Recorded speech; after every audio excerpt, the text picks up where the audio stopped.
جو تھا گھر بار چھوڑ کر نکلتے ہیں، اللہ نے اس بات کا بھی ذکر کیا کہ آپ اپنے گھر والوں سے نکلے، کیونکہ دیکھیں گھر والوں کو چھوڑ کر جنگ کے لیے نکلنا مشکل ہوتا ہے۔ تو ہمارے لیے آپ کی مثال ہے کہ ہم بھی اللہ کے لیے اللہ کے کام کے لیے، اس کے دین کے کام کے لیے نکلتے ہوئے سستی نہ کریں۔ اور آپ خود اپنی فوج کو آرگنائز کر رہے تھے کہ کس کو کہاں کام کرنا ہے، تو ہم بھی جب کوئی کام کریں تو ایسے ہی ہمیں آرگنائزڈ طریقے سے کرنا چاہیے، اور ہر کام کرنے والے کو آگے پتہ ہو کہ اس کا کیا کام ہے، کہاں ہے، اسے کیا کرنا ہے۔ تو ایک لیڈر کی کیا ذمہ داری ہے کہ وہ اپنے ماتحتوں کو پوری طرح کام سمجھائے اور بتائے۔ ہر کام میں کامیابی کے لیے مینجمنٹ کا ہونا ضروری ہے، اور یہ تصور کوئی ابھی کا نہیں ہے، اسلام نے ہمیں بہت پہلے سکھایا تھا۔ یہ الگ بات ہے کہ وہ سبق جو ہے ہم قرآن مجید پہ غور ہی نہیں کرتے، تدبر نہیں کرتے، اور وہ سبق نہیں لیتے، اس لیے آج ہم مسلمانوں کی زندگیاں قرآن کے خلاف جاتی ہیں۔ کسی بھی کام میں ان کا جو تھا کسی بھی جو کام ہم کریں اس کا ایک نظام قائم کرنا ضروری ہے۔ پھر یہ کہ انسان صرف نظام اور انتظام پر ہی بھروسہ نہ کرے، بلکہ اس کے ساتھ اللہ تعالیٰ سے مدد مانگتا رہے۔ واللہ سمیع علیم، تو اللہ کیا سننے والا ہے، جاننے والا ہے۔ جو بھی تم اللہ سے مدد مانگ رہے ہو، جو بھی تمہاری خواہش ہے، جو بھی تمہاری حالت ہے، وہ سب اس سے پتہ ہے۔ اذ ہمت طائفتان، جب ارادہ کر لیا تھا دو جماعتوں نے۔ ہم جو ہے ارادے کو کہتے ہیں، اور دو طرح کا ارادہ ہوتا ہے۔ ایک ہوتا ہے صرف دل میں خیال آنا کہ میں یہ کر لوں، اور دوسرا ہوتا ہے عزم مصمم، یعنی اب تو میں یہ کر کے چھوڑوں گا۔ دونوں کے لیے ہم آتا ہے، تو یہاں پہلے درجے کا ہم تھا جب دل میں خیال آیا۔ یوں کہہ سکتے ہیں آپ کس کو، طائفتانی، دو گروہوں کو۔ کون سے دو گروہ تھے؟ حضرت میں سے بنو سلمہ اور اوس میں سے بنو حارثہ۔ ان دو گروہوں کو جو لشکر نبوی صلی اللہ علیہ وآلہ وسلم لے کر چلے تھے 1000 کا، اس میں سے 300 تو نکل گئے تھے، منافق باقی جو 700 تھے، اس میں سے بھی دو گروہوں کے دل میں یہ خیال آیا۔ منکم، تم میں سے، یعنی وہ بھی تمہیں میں سے تھے، مومن تھے، ان تفشلا، کہ وہ بزدلی دکھائیں، وہ بھی نہ جائیں، بیٹھ جائیں۔ اور یہ خیال انہیں منافقوں کو دیکھ کر آیا تھا۔ اس سے کیا پتہ چلتا ہے کہ انسان کا ماحول جو ہے اس پر اثر انداز ہوتا ہے۔ تو فرمایا جب تم میں سے دو گروہوں نے ارادہ کیا کہ وہ بزدلی دکھائیں، تفشلا، فاشین لام، فشل کا معنی ہوتا ہے پھسلنا، اور بزدلی دکھانا، کم ہمتی دکھانا، یعنی بزدلی دکھا کے واپس چلیں اور نہ لڑیں۔ لیکن کیا ہوا؟ اللہ نے انہیں تھام لیا۔ واللہ ولیہما، اور اللہ ان دونوں کا دوست تھا، مددگار تھا۔ ایسے اندھیرے جب دل پر چھاتے ہیں مشکلات کے، تو اللہ اپنی خاص مدد کے ساتھ مومنوں کو اس ڈپریشن سے نکال لیتا ہے، جانے نہیں دیتا۔ تو اس سے کیا پتہ چلتا ہے کہ مدد کب آتی ہے؟ جب ایمان ہوگا۔ جتنا جتنا ایمان بڑھے گا اتنی اتنی مدد آئے گی، اور ایک وقت آئے گا کہ پھر بزدلی کا خیال بھی نہ آئے گا۔ اور یہ خیال جب مسلمانوں کو یہ خیال سب مسلمانوں کو نہیں آیا تھا، بلکہ کچھ کو آیا تھا۔ تو جس کا ایمان جتنا زیادہ ہوگا اتنا وہ ان چیزوں سے دور ہوگا۔ وَعَلَى اللَّهِ فَلْيَتَوَكَّلِ الْمُؤْمِنُونَ، پس مومنوں کو چاہیے کہ وہ اللہ پر توکل کریں۔ مومنوں کو اللہ پر بھروسہ کرنا چاہیے۔ توکل کیا ہے؟ سچا اعتماد۔ اپنے معاملات اللہ کے سپرد کریں۔ توکل ہم پر واجب ہے، لازم ہے۔ کبھی بھی انسان اپنے بندوبست اور اپنے کاموں اور اپنے طریقوں پر بھروسہ نہ کرے۔ نبی صلی اللہ علیہ وآلہ وسلم کو دیکھیں، مشورہ کیا، پھر خود جنگ کا لباس پہنا، فوج تیار کی، ان کو لے کر چلے، جگہیں متعین کی، پورا پلان بنایا کہ کون کہاں کھڑا ہوگا، کون کیا کرے گا۔ ہر ایک کی ڈیوٹی مقرر کی، مگر اس کے باوجود دعا، اللہ سے توکل، اللہ پر مومن کیوں توکل کرتا ہے؟ کیونکہ اس کو پتہ ہے کہ ان مادی اسباب کے پیچھے اللہ کی طاقت ہے جو اس سے زیادہ بڑی ہے، کیونکہ وہ جو کام کرنا چاہتا ہے وہ کہتا ہے ہو جا، اور وہ ہو جاتا ہے۔ اس کے لیے کوئی بھی چیز مشکل اور ناممکن ہی، اس کو چیزوں کے اسباب کی ضرورت نہیں۔ یہ ہمیں ہے۔ تو توکل کے بھی درجے ہیں، جس کا ایمان جتنا زیادہ ہوتا ہے اس کا توکل اتنا زیادہ ہوتا ہے۔ جب تک انسان اللہ پر بھروسہ نہیں کرتا، اللہ کے راستے میں آگے نہیں بڑھ سکتا وہ۔ اب یہاں اللہ مومنوں کو جنگ بدر کا حال بیان کر کے اپنی مدد کا آگے پھر یقین دلا رہے ہیں۔ فرمایا وَلَقَدْ نَصَرَكُمُ اللَّهُ بِبَدْرٍ، اور البتہ تحقیق کی تھی اللہ نے تمہاری مدد بدر میں۔ بدر ایک چشمے کا نام تھا جو مدینہ اور مکہ کے درمیان واقع تھا۔ اصل میں اس چشمے کے مالک کا نام بدر تھا، جس کی وجہ سے اس علاقے کا نام بھی بدر پڑ گیا۔ یہ مدینہ سے قریباً 20 میل دور کا علاقہ ہے۔ جنگ بدر جمعہ کے روز 17 رمضان 2 ہجری کو ہوئی تھی، اور اس کا حال ہم پیچھے پڑھ چکے ہیں کہ مسلمانوں کی تعداد صرف 313 تھی، اور اسلحہ بھی کم تھا، اور گھوڑے بھی اور اونٹ بھی کم تھے۔ تو اللہ تعالیٰ فرماتے ہیں کہ جب تم بدر کے لیے نکلے تو تمہاری مدد کس نے کی؟ یقیناً اللہ ہی نے کی۔ وَأَنْتُمْ أَذِلَّةٌ، حالانکہ تم کمزور تھے، یعنی عدد کے، گنتی کے اعتبار سے تم کم تھے، عددی طاقت تمہاری کم تھی، تو کیسے اللہ نے تمہاری مدد کی؟ فَاتَّقُوا اللَّهَ لَعَلَّكُمْ تَشْكُرُونَ، اور ڈرو اللہ سے تاکہ تم شکر ادا کرو۔ تو اس سے کیا پتہ چلتا ہے کہ تقوی شکر کا سبب بنتا ہے۔ جتنا جتنا تقوی ہوگا اتنا اتنا شکر ہوگا۔ تو مومن جب اللہ پر بھروسہ کرتا ہے تو اللہ اس کی مدد کرتا ہے۔ اِذْ تَقُولُ لِلْمُؤْمِنِينَ، جب تم مومنوں سے کہہ رہے تھے۔ یہاں نبی صلی اللہ علیہ وآلہ وسلم سے خاص خطاب ہے۔ یہ ابھی جنگ بدر ہی کی بات چل رہی ہے۔ جب تم مومنوں سے کہہ رہے تھے، کون سے مومن؟ جو کمزور تھے۔ أَلَنْ يَكْفِيَكُمْ أَنْ يُمِدَّكُمْ رَبُّكُمْ بِثَلَاثِ آلَافٍ مِّنَ الْمَلَائِكَةِ مُنزَلِينَ، کیا ہرگز نہیں تم کو کافی تمہارا رب کے مدد کرے تمہاری ساتھ 3000 فرشتوں کے جو اتارے گئے ہوں گے، یعنی خاص اس مقصد کے لیے آسمان سے بھیجے ہوں گے۔ یعنی تم 300 ہو لیکن تمہاری مدد وہ 3000 سے کرے گا۔ اور فرشتے واقعی ہی اترے تھے، اور انہوں نے مل کر مسلمانوں کے ساتھ جنگ بھی لڑی تھی۔ اب بات یہ ہے کہ اللہ صرف ایک جبریل علیہ السلام کو ہی بھیج کر سب کا خاتمہ کرا دیتے، یا خود ہی کن کہہ کر سب کا خاتمہ کر دیتے، مگر اللہ کا یہ اپنا طریقہ ہے کہ مختلف کام مختلف طریقے سے کرتا ہے۔ کسی چیز کو کن کہہ کر کرتا ہے، کسی کو انسانوں کے ذریعے، اور کسی کام کو فرشتوں کے ذریعے کرواتا ہے۔ قوم لوط کی جو بستی تھی، جبریل علیہ السلام نے اپنے پر کا ایک حصہ مار کر الٹ دی تھی۔ یہ تو انسانوں کی سائیکالوجی بھی ہے کہ انہیں تعداد جو گنتی ہے نا وہ اچھی لگتی ہے۔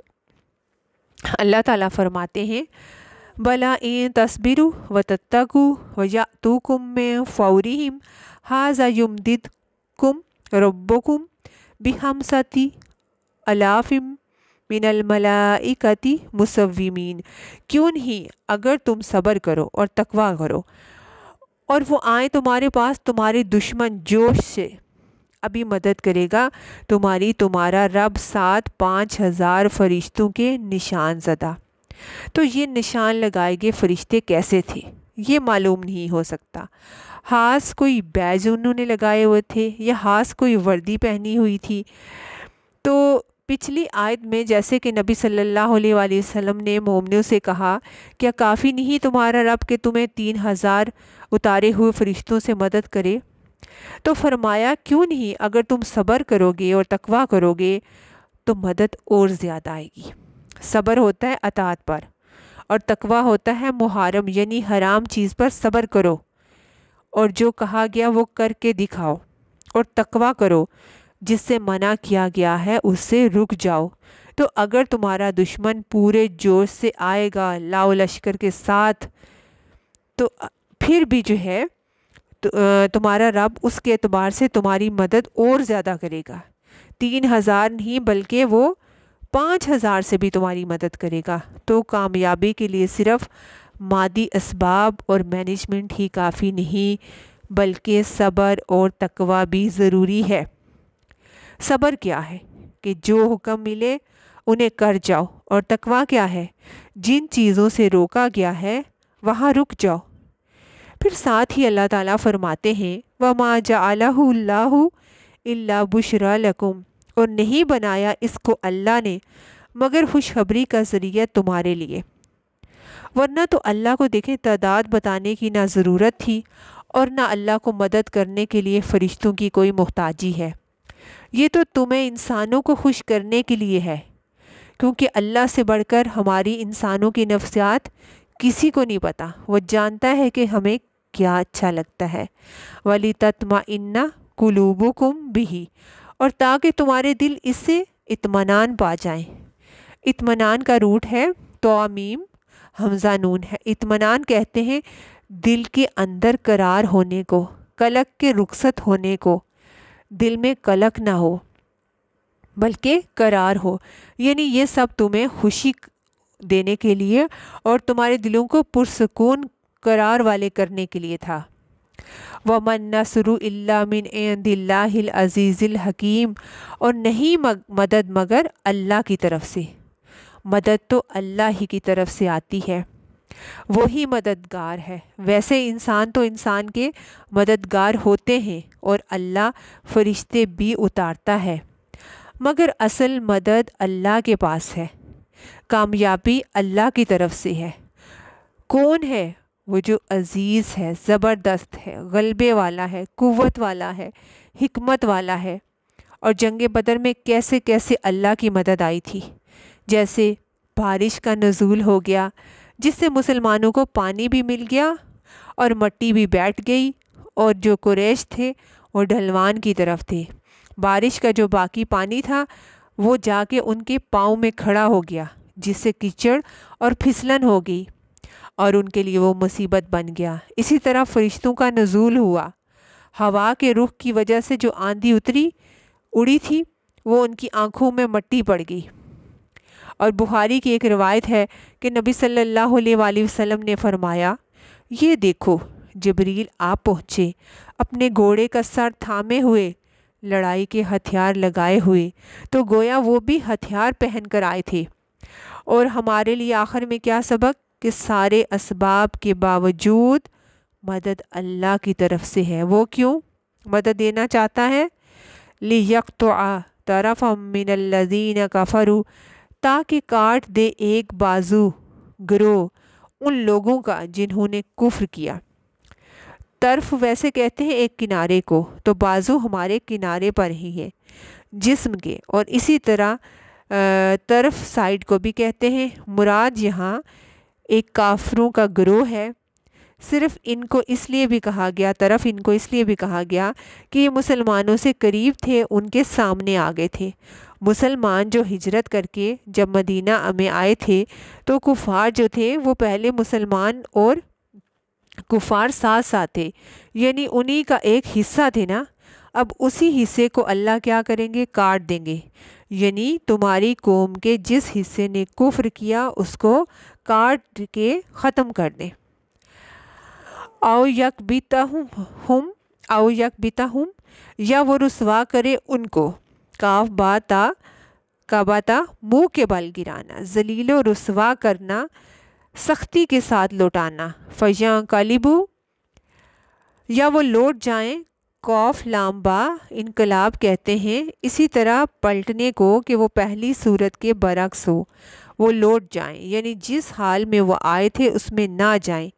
ذلیل و رسوا ہو کر پلٹیں، یعنی آ رہے تھے تو وہ بڑے تمطراق کے ساتھ۔ بدر میں کتنے لوگ تھے؟ 1000، اور ان کے ساتھ گانے والی عورتیں، ساز و سامان تھا، لاؤ لشکر تھا، اور وہ بہت اتراتے ہوئے اور اکڑتے ہوئے آ رہے تھے۔ مگر جب واپس گئے تو کتنے رہ گئے تھے؟